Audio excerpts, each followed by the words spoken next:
بسم اللہ الرحمن الرحیم۔ آج کے ہمارے لیکچر کا ٹاپک ہے مسلمانوں کی آمد کے وقت بر صغیر کی تعلیمی حالت۔ مسلمانوں کی آمد کے وقت یہ خطہ جہالت اور تاریکی میں ڈوبا ہوا تھا۔ بر صغیر میں آریوں کی آمد کے بعد یہاں کا معاشرہ معزز اور ذلیل ذاتوں میں تقسیم ہو چکا تھا۔ تعلیم و تعلم پر صرف برہمن کی اجارہ داری تھی، حتیٰ کہ کھشتری اور ویش بھی تعلیم و تدریس کے شعبے میں برہمنوں کے ساتھ شریک نہ تھے۔ شودر پیدائشی طور پر کمتر سمجھے جاتے تھے اور ان کا کام دوسرے طبقوں کی خدمت کرنا تھا۔ ان پر تعلیم کے دروازے بھی بند تھے۔ اسلامی تعلیمات میں عدل و انصاف اور انسانی مساوات کو بنیادی اہمیت حاصل ہے، اس لیے مسلمان جہاں بھی پہنچے مقامی آبادی کی اکثریت مسلمانوں کی علم دوستی اور ان کی اعلیٰ معاشرتی اقدار کے نتیجے میں اسلام میں داخل ہو گئی۔ یہاں کا ہندو معاشرہ بھی مسلمانوں کی ان اعلیٰ روایات سے متاثر ہوا اور ان میں بھی عمومی تعلیم کا تصور فروغ پا گیا۔ مسلمان حکمران، علماء، عمرا حتیٰ کہ عوام بھی بر صغیر میں اسلام کی ہماگیر تصور تعلیم سے مکمل طور پر آگاہ تھے۔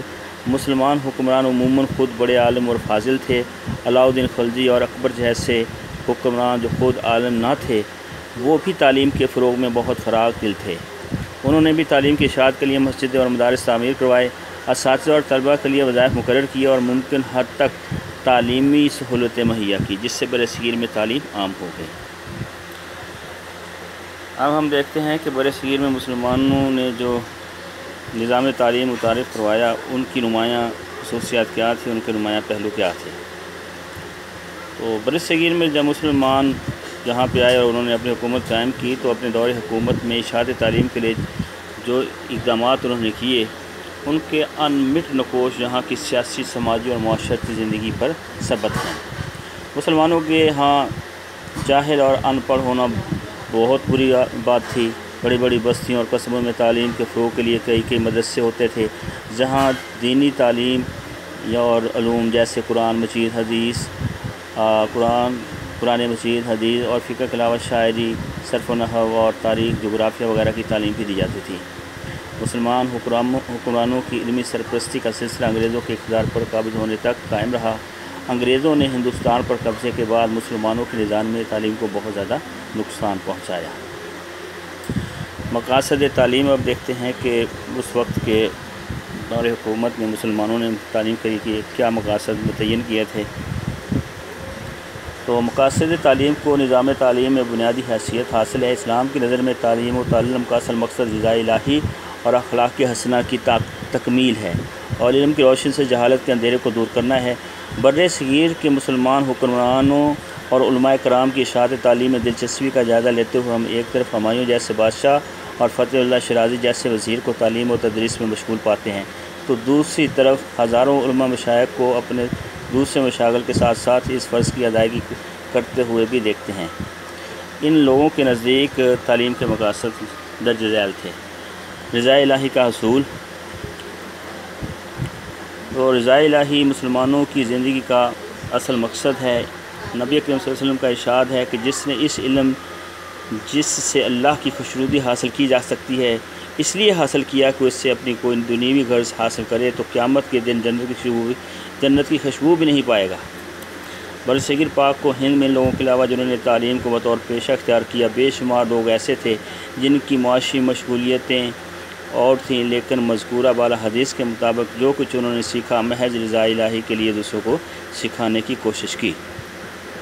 یہی وجہ ہے کہ برصغیر میں بغیر معاوضے کے اور بغیر دنیوی لالچ کے مدارس قائم کیے گئے تھے۔ اہل علم کے علاوہ ہندوستان کے حکمران طبقہ نے بھی یہی مقصد سامنے رکھتے ہوئے تعلیم کو عوام الناس تک پہنچایا۔ تعمیر سیرت و کردار۔ اسلامی مقصد تعلیم میں تعمیر سیرت کو بنیادی اہمیت حاصل ہے۔ اسلام نے تربیت اخلاق کو تعلیم کا لازمی جز قرار دیا ہے۔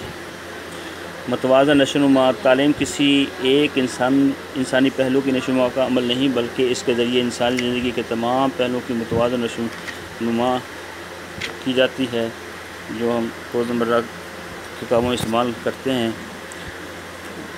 دینی تعلیم کو مرکزی حیثیت حاصل تھی، لیکن تجارت اور فنون سپاہ گری کے لیے بھی ادارے قائم ہوئے تھے برِ صغیر میں، اور تعلیم کی وسعت و ہمہ گیری کا یہ عالم تھا کہ مدارس میں ایک طرف قرآن و حدیث، فقہ، منطق اور کلام کی تعلیم دی جاتی تھی، تو دوسری طرف تاریخ، جغرافیہ، طبیعیات اور علم ہندسہ کی تعلیم کا بھی انتظام تھا۔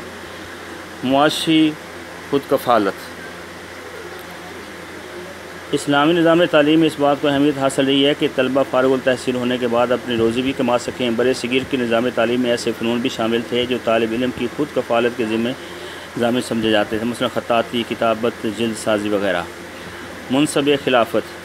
اسلامی نقطہ نظر سے انسان اللہ تعالیٰ کا بندہ ہے۔ اللہ تعالیٰ نے انسان کو دنیا میں اپنا خلیفہ ہونے کا شرف بخشا ہے، اس لیے مسلمانوں کی زندگی کا ایک مقصد اللہ تعالیٰ کی حاکمیت کا قیام ہے۔ تعلیم انسان کو اس مقصد کی ادائیگی کے لیے تیار کرتی ہے۔ تسخیر کائنات۔ تعلیم کا ایک اور مقصد انسان کو اس قابل بنانا ہے کہ وہ فطرت کی قوتوں اور پوشیدہ ذرائع کو انسان کی بھلائی کے لیے استعمال کر سکے۔ انشاءاللہ نیکسٹ لیکچر میں ہم نصاب تعلیم اور حکمت تدریس، نظم و ضبط، نسق اور امتحانات وغیرہ کے بارے میں پڑھیں گے۔ تب تک کے لیے اللہ حافظ۔